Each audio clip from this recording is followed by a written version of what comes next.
Army chief field marshal Asim Munir आज अमरीकी सदर डोनाल्ड ट्रंप से मुलाकात करेंगे। अमरीकी सदर ट्रंप ने कहा कि पाकिस्तान के आर्मी चीफ अपने मुल्क की एक बासर शख्सियत है और उन्होंने पाकिस्तान की तरफ से जंगबंदी में अहम किरदार अदा किया है।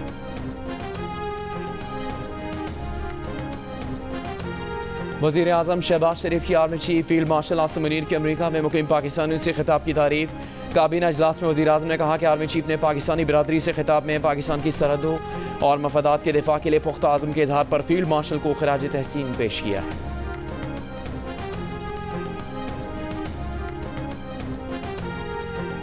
अमरीकी सदर डोनाल्ड ट्रंप ने कहा कि ईरान अब बात करना चाह रहा है मगर अब बहुत देर हो चुकी। आज में और एक हफ्ते में बहुत फ़र्क है। अगला हफ्ता अहम है, शायद एक हफ्ते से भी कम वक्त में ही कुछ बड़ा हो जाए। फिलवक्त ये नहीं कह सकता कि अमरीका ईरान की जौहरी तनसीबात पर हमले करेगा या नहीं।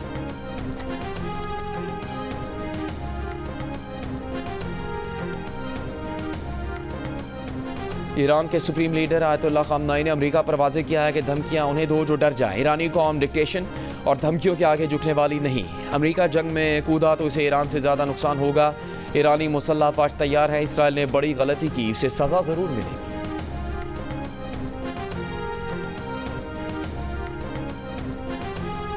ईरान बॉर्डर से सामान की तरसील बंद होने से सरहदी इलाकों में कारोबारी जिंदगी मुतासर। गैर मुल्की पेट्रोल और दीगर अशिया की किल्लत, अशिया ज़रूरिया और ट्रांसपोर्ट किरायों में इजाफा। बलूचिस्तान के कई अजला में बेशतर पेट्रोल पंप बंद। शहरियों को शदीद मुश्किलात। पेट्रोल की कीमत 300 से 350 तक जा पहुंची।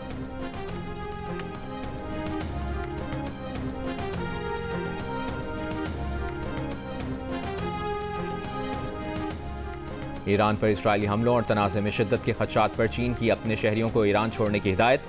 700 से ज़ायद चीनी शहरी महफूज मकामात पर मुंतकिल। चीनी वज़ारत ख़ारजा का कहना है कि 1000 से ज़्यादा अफराद की मुंतकिली का अमल जारी है।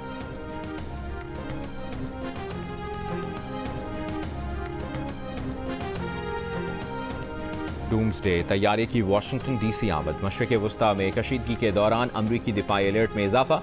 इसराइली मीडिया के मुताबिक आम तौर पर डूम्सडे तैयारा कहलाया जाने वाला अमरीका का इंतहाई खुफिया और एमरजेंसी हालात में इस्तेमाल होने वाला एयरफोर्स E-4B नाइट वॉच तैयारा मंगल की रात जॉइंट बेस एंड्रयूज पर गैर मामूली परवाज के बाद लैंड कर चुका है। यह तैयारा एटमी धमाकों और बरक़ी मक़नातीसी हमलों से महफूज रहने के लिए तैयार किया गया है। इसे सिर्फ इंतहाई संगीन आलमी या कौमी बहरानों में इस्तेमाल किया जाता है, जैसा कि 11 सितंबर 2001 के हमलों के दौरान किया गया। अभी तक इस परवाज की सरकारी वजाहत सामने नहीं आई। ताहम तैयारे की आमद ऐसे वक्त पर हुई है जब इसराइल और ईरान के दरमियान कशीदगी उरूज पर है और खित्ते में जंग के खतरात बढ़ रहे हैं।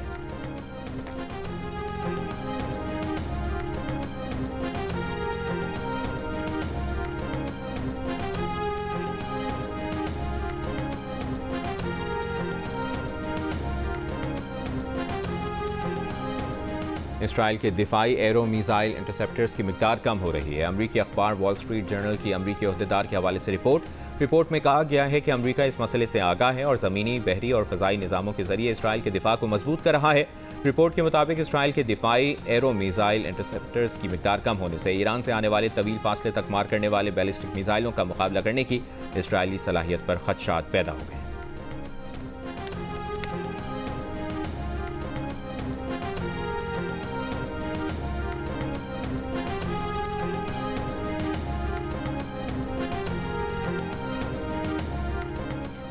अमरीकी सोशल मीडिया अकाउंट का पिज्जा ट्रैकिंग के जरिए अमरीकी वजारत दिफा की बढ़ती सरगर्मियों का पता लगाने का दावा। पेंटागन पिज्जा रिपोर्ट नामी अकाउंट के मुताबिक जब पेंटागन में सरगर्मियां बढ़ती हैं, एहलकार रात गए ज़्यादा काम करते हैं तो वहाँ से पिज्जा ऑर्डर ज़्यादा आने लगते हैं। अमरीकी मीडिया के मुताबिक ये इस बात का मुमकिन इशारा है कि ईरान इसराइल तनाज़े के बायस अमरीकी फ़ौजी सरगर्मियाँ बढ़ी हैं। कयास आराइयाँ की जा रही हैं कि पेंटागन पिज्जा रिपोर्ट ने ही सबसे पहले मुमकिन इसराइल ईरान तनाज़े की तरफ इशारा दिया, जब गालिबन आला अमरीकी हुक्काम सूरत हाल को मॉनिटर करने के लिए पेंटागन में जमा हुए। पेंटागन तर्जुमान का कहना है कि पेंटागन पिज्जा रिपोर्ट की बताई गई टाइमलाइन असल वाक़यात से मुताबिकत नहीं रखती।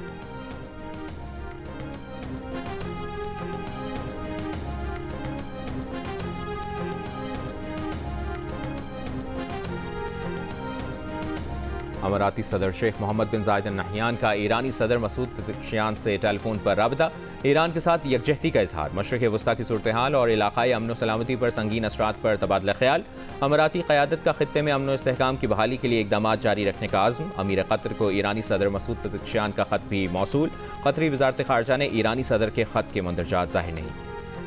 अमरीकी सेनेटर बर्नी सैंडर्स का कहना है कि बस बहुत हो गया, अमरीका को ईरान के खिलाफ नेतन्याहू की गैर कानूनी जंग का हिस्सा नहीं बनना चाहिए। ये एक बड़ी और मुहलिक गलती होगी। जंग के बजाय सदर ट्रंप को बैनुल-अक़वामी बिरादरी के साथ मिलकर नेतन्याहू को रोकना होगा और फौरी तौर पर सिफारती हल की तरफ जाना होगा, क्योंकि नेतन्याहू के गैर कानूनी हमले ने दुनिया को मजीद गैर महफूज बना दिया है।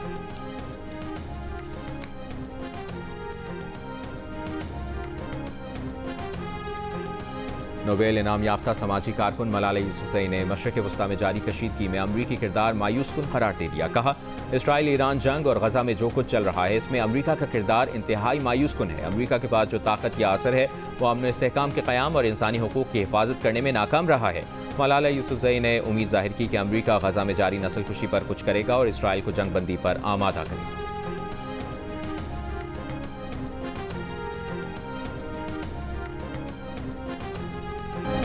अमरीकी सदर डोनाल्ड ट्रंप ने ईरान के जौहरी प्रोग्राम के हवाले से कौमी सलामती की मुशीर का क्लियरेंस नोट मुस्तरद कर दिया। कहा, उन्हें इस बात की परवाह नहीं कि उन्होंने क्या कहा था। उनके ख्याल में ईरान जौहरी हथियार बनाने के बहुत करीब था। अमरीका की कौमी सलामती की डायरेक्टर ने मार्च 2025 में कहा था कि उनकी इंटेलिजेंस के मुताबिक ईरान एटमी हथियार नहीं बना रहा, बल्कि आयतुल्लाह खमनाई ने एटमी हथियारों के प्रोग्राम की इजाज़त ही नहीं दी।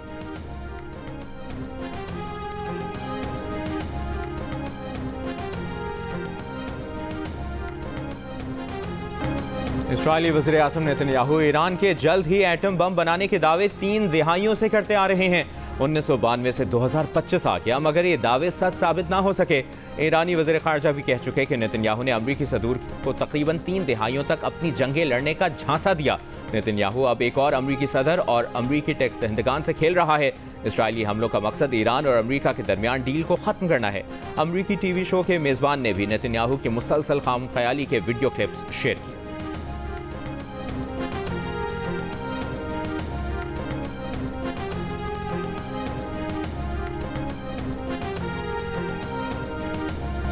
वज़ीर इत्तलात पंजाब अस्मा बुखारी ने कहा है कि खैबर पख्तूनख्वा के सारे बजट के बराबर हमारा तालीम और सेहत का बजट है। वज़ीर आला एक एक रुपए को आवाम की अमानत समझती हैं। हमने नौजवान नस्ल को इदारों के खिलाफ मनफी प्रोपेगेंडा के लिए पैसे नहीं दिए। सूबाई वज़ीर हाउसिंग बिलाल यासीन ने कहा कि पाकिस्तान ने 10 गुना बड़े दुश्मन को शिकस्त दी। इस फतह को पूरी दुनिया ने मान लिया मगर PTI वाले इसे मानने को तैयार नहीं।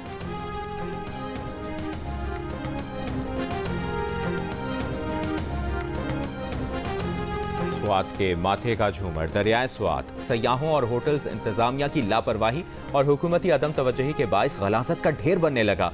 शदीद ताफुन के बाइस आने वालों को शदीद परेशानी। शहरी इंतजामिया का कहना है कि नोटिस के बावजूद होटल इंतजामिया बाज नहीं आती।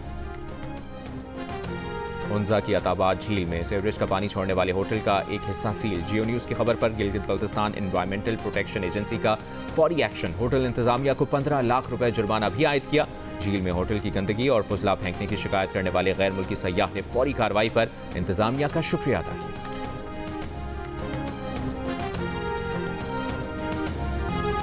आज़ाद जम्मू कश्मीर कानून साज असम्बली ने माली साल 2025-26 का बजट मंजूर कर लिया। वज़ीर ख़जाना ने बताया कि आइंदा माली साल के लिए 310 अरब 20 करोड़ रुपए मुख्तस हैं। मुस्लिम लीग नून के सदर शाह गुलाम कादिर और साबिक वज़ीर आज़म राजा फारूक हैदर का बजट इजलास का बॉयकॉट।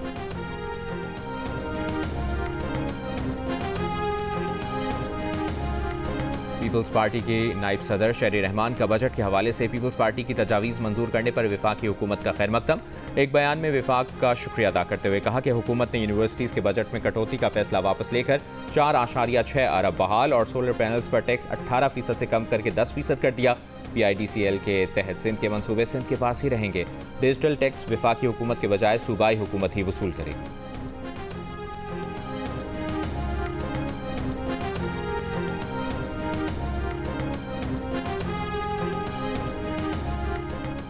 भारत की रियासत गुजरात में पीर से जारी मूसलाधार बारिशों के बायस कम से कम 18 अफराद हलाक हो गए। मुतासरा इलाकों में गुज़श्ता 24 घंटों में 867 मिलीमीटर बारिश रिकॉर्ड की गई।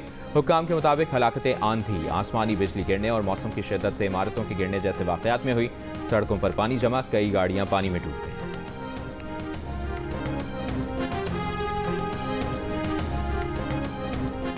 इसराइली फौज की गजा में जारियत जारी। खुराक के लिए कतारों में खड़े फलस्तीनियों और बेघर अफराद के खैमों पर हमलों में मजीद 30 फलस्तीनी शहीद। गजा सिविल डिफेंस के तर्जमान के मुताबिक वस्ती गजा में इसराइली फौज ने खुराक के हुसूल के लिए कतार में लगे शहरियों पर फायरिंग की, जिसमें 11 अफराद शहीद, 100 से ज़ायद जख्मी हो गए।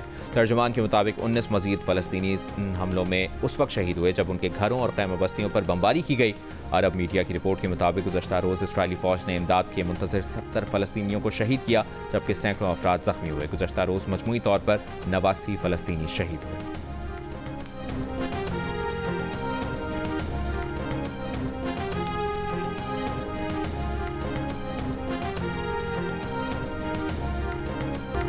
और गर्मी से सताए शहरियों ने शांगला की हसीन वादी का रुख कर लिया। ठंडे ठंडे मौसम और दिलफरेब नज़ारों से लुत्फ़अंदोज़ हो रहे हैं।